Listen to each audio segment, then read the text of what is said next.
బులెటిన్లో breaking news చూస్తున్నాం. Telangana municipal ఎన్నికల పోలింగ్ జరగనుంది. స్థానిక ఎన్నికల మాదిరిగానే మున్సిపల్ ఎన్నికల్లోనూ బ్యాలెట్ పద్ధతినే వినియోగిస్తున్నారు. 7 కార్పొరేషన్లు 116 మున్సిపాలిటీల్లో పోలింగ్ నిర్వహిస్తారు. ఎన్నికల బరిలో మొత్తంగా 12,993 మంది అభ్యర్థులు ఉన్నారు. మున్సిపాలిటీ కార్పొరేషన్స్ లో 52,43,023 మంది ఓటర్లు ఉన్నారు. రేపు ఉదయం 7 గంటల నుంచి సాయంత్రం 5 గంటల వరకు పోలింగ్ కొనసాగనుంది. పోలింగ్ కి అవసరమైన సామాగ్రిని ఎన్నికల అధికారులు పంపిణీ చేస్తున్నారు. సాయంత్రానికి ఎన్నికల అధికారులు పోలింగ్ స్టేషన్స్ కి చేరుకుంటారు. రేపు పోలింగ్ నిర్వహించి ఈ నెల 13న ఫలితాలు వెల్లడించనుంది ఈసీ.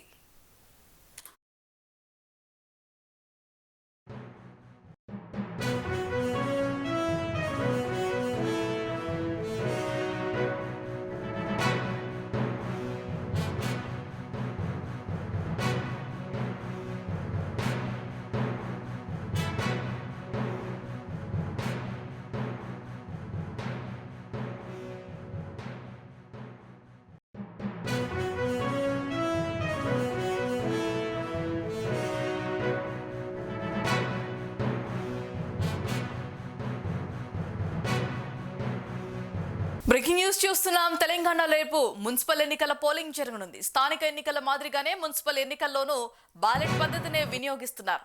7 కార్పొరేషన్లు 116 మున్సిపాలిటీల్లో పోలింగ్ నిర్వహిస్తున్నారు. ఎన్నికల బరిలో 12,993 మంది అభ్యర్థులు ఉన్నారు. మున్సిపాలిటీ కార్పొరేషన్స్ లో 52,43,023 మంది ఓటర్లు ఉన్నారు. రేపు ఉదయం 7 గంటల నుంచి సాయంత్రం 5 గంటల వరకు పోలింగ్ కొనసాగనుంది. పోలింగ్ కి అవసరమైన సామాగ్రిని ఎన్నికల అధికారులు పంపిణీ చేస్తున్నారు. సాయంత్రానికి ఎన్నికల అధికారులు పోలింగ్ స్టేషన్స్ కి చేరుకుంటారు. రేపు పోలింగ్ నిర్వహించి ఈ నెల 13న ఫలితాలు వెల్లడించనుంది ఈసీ. ఇదే అంశానికి సంబంధించి మరింత సమాచారం ఆదిలాబాద్ నుంచి మా ప్రతినిధి రమేష్ ఫోన్ లైన్ లో సిద్ధంగా ఉన్నారు. రమేష్, చెప్పండి, రేపు ఎలా జరగబోతుంది పోలింగ్? Bharati, good morning.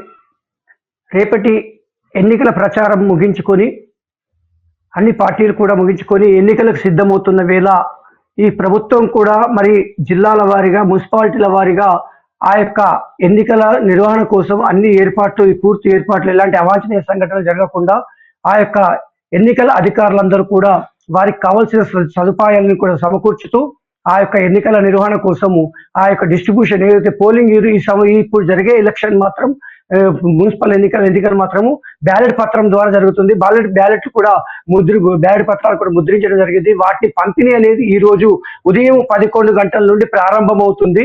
ఈ ప్రారంభమైన దానికి మాత్రము ఆదిలాబాద్ మరియు నిర్మల్, ఖానాపూర్, భైంసా ఈ యొక్క ప్రాంత ఈ మున్సిపాలిటీలతో పాటు మరి మంచిర్యాల జిల్లాలోని మంచిర్యాల మున్సిపాలిటీ, అది మున్సిపాలిటీ కాకుండా అది కార్పొరేషన్ గా ఉంది.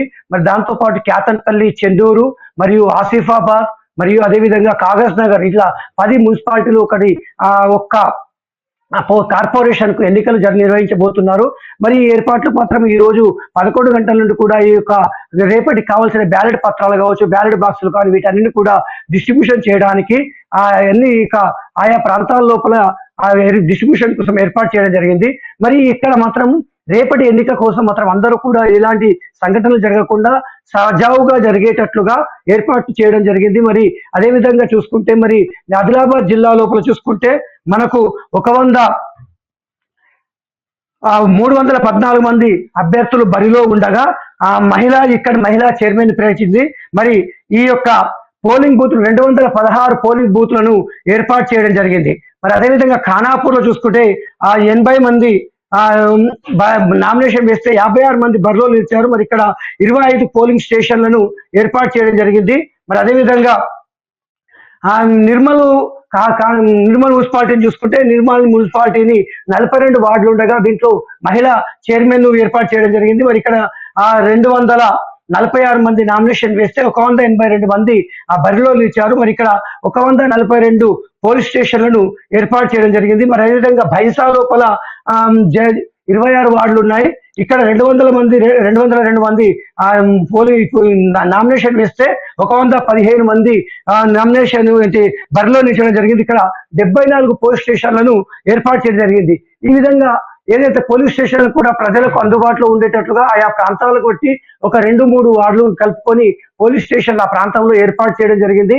మరి ఈ విధంగా చూసుకుంటే మరి భైంసా ఇక్కడ మన రాష్ట్ర వ్యాప్తంగా ఒక రకంగా భైంసా పట్టణం అంటేనే అందరికీ తెలుసు. సమస్యాత్మకమైన ప్రాంతం అని చెప్పి మరి అదేవిధంగా దాంతోపాటు నిర్మల్ ఆదిలాబాద్ కూడా ఖానాపూర్ కూడా సమస్యాత్మక ప్రాంతం అని కూడా చెప్పి ఆ విధంగా ఈ సమస్యాత్మక ప్రాంతం లోపల ఎలాంటి ఆ సమస్యలు అంటే పోలింగ్ జరిగేటప్పుడు ప్రజలకు ఎలాంటి ఇబ్బందులు లేకుండా ఎలాంటి సమస్యలు రాకుండా ఉండడం కోసం భారీ బందోబస్తులు కూడా ఏర్పాటు చేయడం జరిగింది. మరి ప్రతి పోలీస్ స్టేషన్ దగ్గర ఒక సిఐ స్థాయి అధికారిని మరి ఒక ఎస్ఐ స్థాయి అధికారిని పెడుతూ అక్కడ 100 మీటర్ల దూరంలోనే అందరినీ కూడా దూరంగా ఉంచాలి. ఆ దూరం ఎవరైనా పార్టీలు ఏ పార్టీలు ఉన్నా కానీ 100 మీటర్ల దూరం పోలీస్ స్టేషన్ దూరంగా ఉండి ప్రచారం చేసుకోవచ్చు. అందుకంటే ముందు ఎవరైనా ఏ సమస్య వచ్చినా కానీ ఇమీడియట్ గా ర్యాపిడ్ యాక్షన్ పోలీసులకు కూడా కాస్త బైసా ప్రాంతంలో ఏర్పాటు చేయడం జరిగింది. మరి అదేవిధంగా అక్కడ మాత్రం చూసుకుంటే మరి బైసా పట్టణంలో చూసుకుంటే మాత్రం ఒక రకంగా ఈ ఎన్నికలు మున్సిపల్ ఎన్నిక స్థానిక ఎన్నిక కాబట్టి ఇక్కడ ఖచ్చితంగా ఈసారి ఎట్టి పరిస్థితుల్లో అన్ని పార్టీలు కూడా ఇటు ఎంఐఎం కావచ్చు, మరి బీజేపీ కావచ్చు, బీఆర్ఎస్ కావచ్చు, కాంగ్రెస్ కావచ్చు, ఇవన్నీ కూడా మేము ఖచ్చితంగా ఈసారి ఈ యొక్క ఎన్నికల ఈ మున్సిపల్ పీఠం మీద అధికార పార్టీ మాత్రం కూర్చోవాలని చెప్పి అన్ని పార్టీలు కూడా ఉత్సాహంగా ఉన్నాయి. మరి దానికి తగ్గట్టుగా పోలీసు వ్యవస్థ కావచ్చు, కలెక్టర్ కూడా, పోలింగ్ అధికారులు కూడా దానికి తగ్గట్టుగా పోలింగ్ ఎలాంటి సమస్యలు రాకుండా మరి ఉండడం కోసం అన్ని ఏర్పాటు చేయడం. మరి అంతేకాకుండా 11వ తారీఖు రేపు ఉదయం 7 గంటల నుండి పోలింగ్ స్టార్ట్ అయ్యి 5 గంటల వరకు ముగుస్తుంది. 5 పోలింగ్ స్టేషన్ లోపల ఎవరైతే 5 గంటల వరకు ప్రజలు ఎవరైతే వారితో మాత్రం ఖచ్చితంగా వేపిస్తారు. 5 గంటల తర్వాత వచ్చిన వారికి మాత్రం ఎలాంటి ఓటు వేసే హక్కు ఉండదని చెప్పి కూడా అధికారులు చెప్పడం జరుగుతుంది. మరి అదేవిధంగా ఓటు అవేర్నెస్ కూడా ప్రతి మున్సిపాలిటీ లోపల కలెక్టర్ ఆధ్వర్యం లోపల, ఎస్పీ ఆధ్వర్యంలో ఓటింగ్ అవేర్నెస్ కూడా తీసుకురావడం జరిగింది.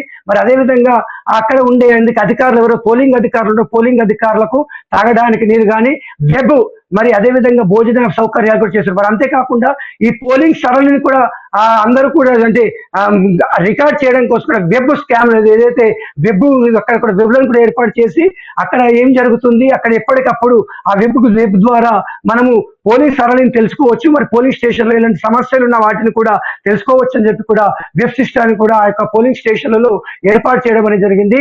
మరి ప్రజలు కూడా అందరూ కూడా యువకులు మరి ప్రజలందరూ కూడా వచ్చి పోలింగ్ స్టేషన్ లో పాల్గొని పోలింగ్ ఆ ఓటు వేసి తమకు కావాల్సిన అభ్యర్థులు ఎంచుకోవాలని చెప్పి కూడా ఆ అధికారులు చెప్తున్నారు.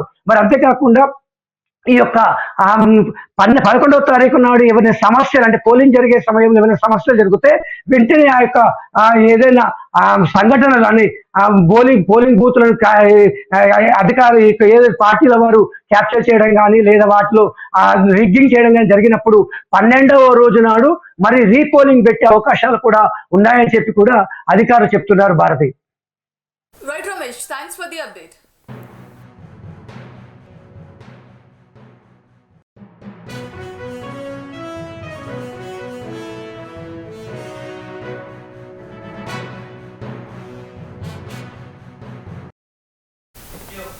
తెలంగాణలో రేపు మున్సిపల్ ఎన్నికల పోలింగ్ జరగనుంది. స్థానిక ఎన్నికల మాదిరిగానే మున్సిపల్ ఎన్నికల్లోనూ బ్యాలెట్ పద్ధతిని వినియోగిస్తున్నారు. 7 కార్పొరేషన్లు, 116 మున్సిపాలిటీల్లో పోలింగ్ నిర్వహిస్తున్నారు. ఎన్నికల బరిలో మొత్తంగా 12,993 మంది అభ్యర్థులు ఉన్నారు. మున్సిపాలిటీ కార్పొరేషన్స్ లో 52,43,023 మంది ఓటర్లు ఉన్నారు. రేపు ఉదయం 7 గంటల నుంచి సాయంత్రం 5 గంటల వరకు పోలింగ్ అయితే కొనసాగనుంది. ఇదే అంశానికి సంబంధించి మరింత సమాచారం వరంగల్ నుంచి మా ప్రతినిధి స్వామి ఫోన్ లైన్ లో సిద్ధంగా ఉన్నారు. రైట్ స్వామి, చెప్పండి, పోలింగ్ కేంద్రాలు రేపొద్దున ఎలా ఉండబోతుంది, ఎన్ని పోలింగ్ బూత్లు ఏర్పాటు చేస్తున్నారు, దానికి సంబంధించిన updates. Good morning Bharati. Telangana రాష్ట్ర వ్యాప్తంగా కూడా మున్సిపాలిటీ ఎన్నికలు అయితే రేపటికి సిద్ధంగా ఉన్నాయని చెప్పుకోవచ్చు. అదేవిధంగా ఉమ్మడి వరంగల్ జిల్లాలోని కూడా మొత్తం 12 మున్సిపాలిటీలు, 260 వార్డులు గాను మొత్తానికి పూర్తి స్థాయిలో ఇప్పటికే ఏర్పాట్లు అయితే పూర్తి స్థాయిలో ఏర్పాటు చేశారని చెప్పుకోవచ్చు. ఎందుకంటే ఈసారి కూడా ఎనలేని విధంగా కూడా చాలా వరకు కూడా ఈ అంగరంగ వైభవంగా మాత్రము ఏర్పాట్లు అయితే ఆఫీసర్లు అయితే నిమగ్నమై ఉన్నారని చెప్పుకోవచ్చు. పరిస్థితి అయితే ఎందుకంటే ఈసారి చూసుకుంటే మాత్రము ప్రతిగా అంటే ఎన్నికల అధికారులతో పాటు కూడా పోలీసు భారీ బందోబస్తు ఏర్పాటు చేశారు. ఈసారి 12 మున్సిపాలిటీలు అంటే కొత్తగా ఏర్పడ మున్సిపాలిటీలతో కలుపుకుంటే 12 మున్సిపాలిటీలు లో కూడా 260 వార్డులకైతే ఎన్నికలైతే సజావుగా నిర్వహించాలని చెప్పి కూడా ఆ మున్సిపాలిటీ అధికారులతో పాటు కూడా జిల్లా కలెక్టర్లు, స్థానికంగా ఎంఆర్ఓలు ఆర్డీఓలు కూడా ఎన్నికల అధికారులు అయితే పూర్తి స్థాయిలో బందోబస్తుగా ఏర్పాటు చేశారు. దీనికి అంటే మున్సిపాలిటీలు రేపు బుధవారం నాడు ఎన్నికలు నిర్వహించే ప్రక్రియ ఉన్నందున కలెక్టర్లు అయితే మొత్తం ఎక్కడికైతే బందోబస్తు అంటే అవాంఛనీయ సంఘటనలు జరగకుండా పోలీసు భారీ బందోబస్తు ఏర్పాటు చేయాలి. ఎందుకంటే ఏజెన్సీ ప్రాంతాలు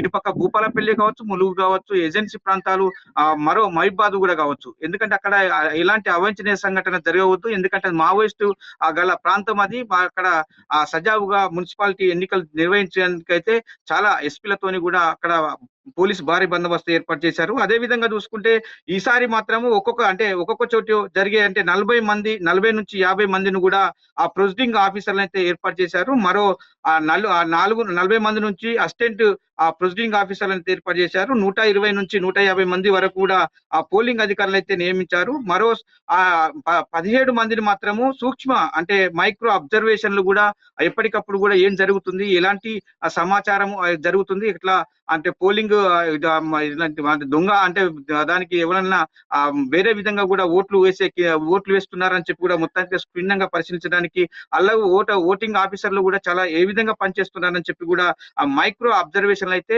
ఇప్పటికి 17 మందిని అయితే నియమించినట్టు కూడా జిల్లా కలెక్టర్ల సమావేశంలో జరిగిందని చెప్పుకోవచ్చు. 2-3 మున్సిపాలిటీలు అనే ఉన్న చోట అదే అంతే స్థాయిలో కూడా అధికారులను పెంచారు. ఈసారి భారీ బందోబస్తు అయితే ఏర్పాటు చేశారని చెప్పుకోవచ్చు. ఈసారి అంటే వరంగల్ కమిషనరేట్ పరిధిలో కూడా నర్సంపేట, వర్ధన్నపేట, పరకాల, జనగామ, స్టేషన్ గన్పూర్ మున్సిపాలిటీలో ఈసీలను కూడా ఈసీ నిబంధనల మేరకు కూడా భారీ బందోబస్తు అయితే ఏర్పాటు చేసిన పరిస్థితి ఉంది. ఎందుకంటే ములుగు జిల్లాకు సంబంధించిన ఎస్పీతో పాటు కూడా ఇప్పటికీ అప్రమత్తం చేస్తున్నారని తెలుస్తుంది. ఇప్పుడు వరంగల్ కమిషనరేట్ పరిధిలో మాత్రము ఆ సిపి సన్ ప్రీతం సింగ్ అయితే ఒకసారి వీళ్ళందరి ఆధ్వర్యంలో కూడా ఉత్తర్వులు జారీ చేశారు. ఎందుకంటే పైన పేర్కొన్న అంటే నర్సంపేటతో పాటు కూడా అంటే మున్సిపాలిటీలు చాలా వరకు అంటే కమిషనరేట్ పరిధిలో ఉన్నాయి. ఆ కమిషనరేట్ పరిధిలో ఉన్న ఆ స్టేషన్ గన్పూర్ తో పాటు కలుపుకుంటే వరంగల్, నర్సంపేట, పరకాల, వర్ధన్నపేట, జనగామలలో కూడా వరంగల్ సిపి పరిధిలో ఉంటుంది కాబట్టి పోలీస్ కమిషనరేట్ పరిధిలో కూడా ఎలాంటి అవాంఛనీయ సంఘటనలు జరగకుండా కూడా ఇప్పటికే భారీ బందోబస్తు అయితే ఏర్పాటు చేశారని చెప్పుకోవచ్చు. ఎందుకంటే ఈ రేపే జరగనున్న మున్సిపాలిటీలో కూడా చాలా వరకు ఈ ప్రధాన పార్టీలు అయినటువంటి బీఆర్ఎస్, కాంగ్రెస్, బీజేపీ అయితే జోరు పెంచిందని చెప్పుకోవచ్చు. ఈసారి ఆ జోరును కూడా అంటే ప్రధాన 3 పార్టీలు కూడా బరిలో ఉండే అవకాశాలు అయితే ఎక్కువ ఉంటాయి. ఎందుకంటే ఈసారి హోరాహోరీగా అంటే గత మున్సిపాలిటీలో కూడా కొంత మేరకు కూడా బీఆర్ఎస్ చైర్మన్ అయితే కైవసం చేసుకున్న పరిస్థితి అయితే ఉంది. ఈసారి అలా కాకుండా కూడా అధికార పార్టీలో ఉన్న కాంగ్రెస్ పార్టీకి అయితే ఈసారి మున్సిపాలిటీ చైర్మన్లను నియమించుకోవడానికి అవకాశాలు ఉన్నాయని చెప్పుకోవచ్చు. ఈసారి మాత్రము కాంగ్రెస్ కంచుకోటగా మిగులుతుందా, లేదంటే BRS పుంజుకుందా?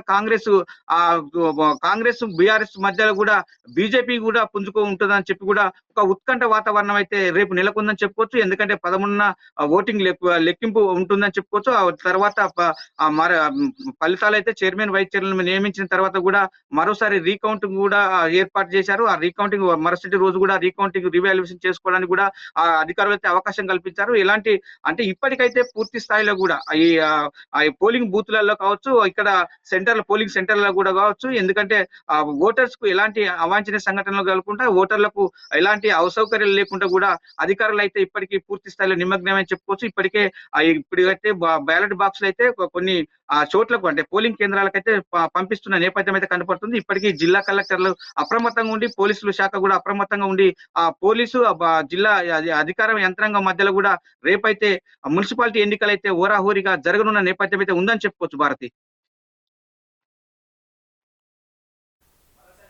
Right Swami, thanks for the update.